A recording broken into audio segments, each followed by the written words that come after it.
الحمد لله رب العالمين والعاقبة للمتقين والصلاة والسلام على سيد الأنبياء والمرسلين أما بعد فأعوذ بالله من الشيطان الرجيم بسم الله الرحمن الرحيم زاد الطالبین کے مطالعہ میں ہم نے 40 احادیث پڑھنے کا جو پروگرام بنایا تھا اس میں آج 5واں سیشن ہے اور ہماری 40 احادیث مکمل ہو جائیں گی۔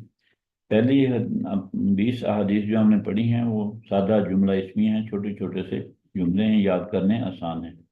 جملہ اسمیہ وہ ہوتا ہے جس میں پہلا اسم جو ہے جہاں سے جملہ شروع ہو وہ اسم ہو تو وہ جملہ اسمیہ کہلاتا ہے۔ اگر پہلا ہی حصہ پہلا لفظ فعل ہو تو وہ جملہ فعلیہ کہلاتا ہے۔ آج کی حدیث جو ہیں اس میں پہلا لفظ جو ہے جملے کا پہلا حصہ وہ شرط اور دوسرا جزا کہلاتا ہے۔ اس طرح سے یہ آج کے 10 حدیث جو ہیں وہ جملہ شرطیہ ہوں گی۔ آئیے حدیث نمبر 31 دیکھتے ہیں۔ فرمایا من سامتا نجا، جو خاموش ہوا اس نے نجات پائی، یا جو خاموش رہا وہ کامیاب ہو گیا۔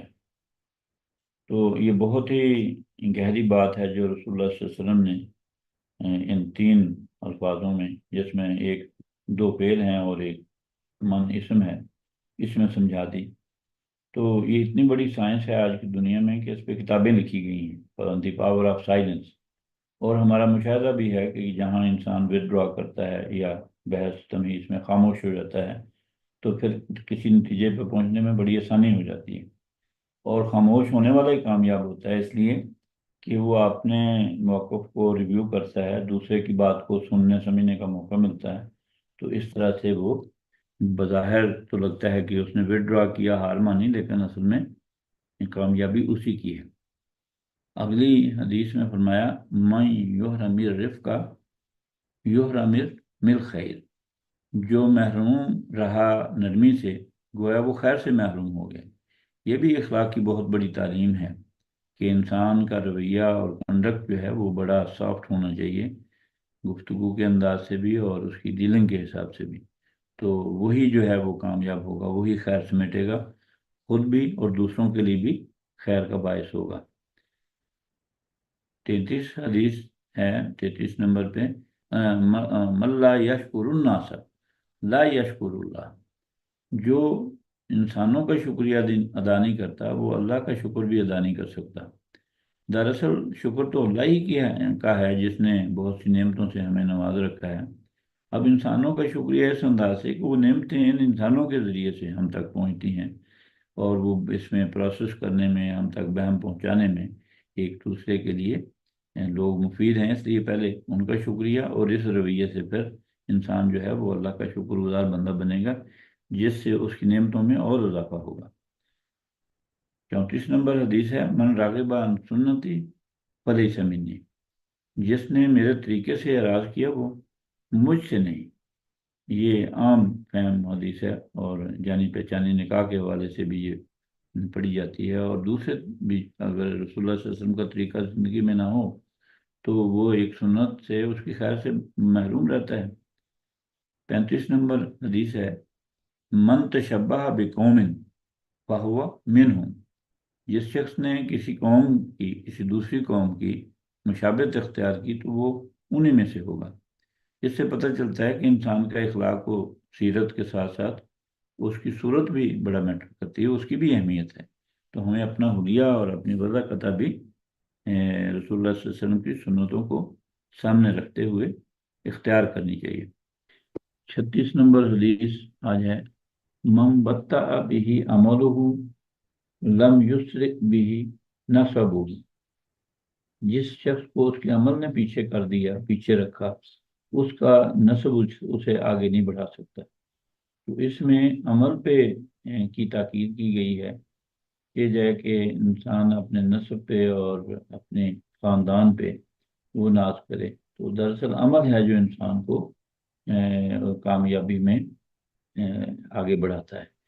تو یہاں پہ کہا گیا من بطأ به عمله، جس نے عمل میں تاخیر کی۔ بعض اوقات ہوتا ہے کہ انسان نیکی کا ایک جذبہ پیدا ہوا لیکن وہ سستی کر دی اس نے، تو عمل کرنے سے رہ گیا۔ تو یہی بات سمجھائی گئی ہے کہ جب کوئی نیکی کا ارادہ بنے یا آدمی جب موٹیویٹ ہو تو پھر وہ عمل کر گزرے۔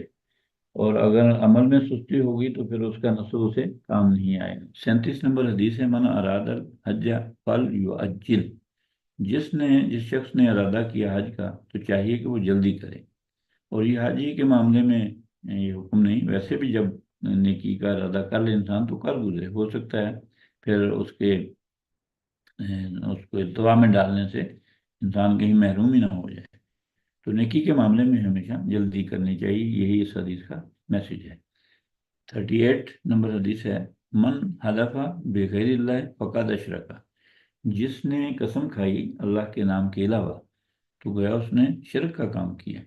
تو اس سے پتہ چلتا ہے کہ کسی اور کی قسم کھانا اور اس میں غیر سنجیدہ رویہ اختیار کرنا، ایسی قسمیں کھانا، یہ مناسب رویہ نہیں۔ تو جان بوجھ کے تو یعنی بالکل قسم نہیں کھانی چاہیے سوائے اللہ کے نام کے۔ 39 نمبر حدیث ہے، من یرد اللہ بہ خیرا یفقہہ فی الدین، اللہ جس شخص کے ساتھ بھلائی کا ارادہ کرتا ہے اسے دین کی سمجھ دیتا ہے، گہری سمجھ۔ یہ فقہ ہوتا ہے پورا گہرائی تک سمجھنا دین کو، دین کی صحیح سمجھ جو ہے اللہ اس کو دیتا ہے جس کے ساتھ بھلائی کا ارادہ کرتا ہے۔ تو گویا دین کی صحیح سمجھ ہونا ہی انسان کے لیے خیر سمیٹنے کا باعث ہے۔ 40 نمبر حدیث ہے، اور یہ آخری اس سیشن کی بھی اور اس ہمارے 40 احادیثوں کا جو پروگرام ہم نے بنایا ہے مطالعے کا، اس کی بھی، من صلی علیہ واحدۃ، جس شخص نے ایک دفعہ درود پڑھا میری ذات پر، رسول اللہ صلی اللہ علیہ وسلم فرما رہے ہیں کہ جس نے مجھ پر ایک دفعہ درود پڑھا، صلی اللہ علیہ عشرہ، اللہ اس پہ رحمتیں 10 رحمتیں بھیجتا ہے، 10 رحمتیں بھیجے گا۔ یہ مستقل عمل ہے۔ تو اس کی قرآن میں بھی اہل ایمان کو تاکید کے ساتھ حکم دیا گیا کہ اے اہل ایمان رسول اللہ صلی اللہ علیہ وسلم پر کثرت سے درود و سلام بھیجا کرو۔ تو اس باقی حدیث کو بھی عمل میں لائیں ایک ایک کر کے، اس پر تو ابھی عمل کر لیا جائے، ہم مل کے پڑھتے ہیں، آپ پہ درود بھیجتے ہیں۔ اللہم صلی علی محمد وعلی آل محمد کما صلیت علی ابراہیم وعلی آل ابراہیم انک حمید مجید، اللہم بارک علی محمد وعلی آل محمد کما بارکت علی ابراہیم وعلی آل ابراہیم انک حمید مجید، وآخر دعوانا الحمد للہ رب العالمین۔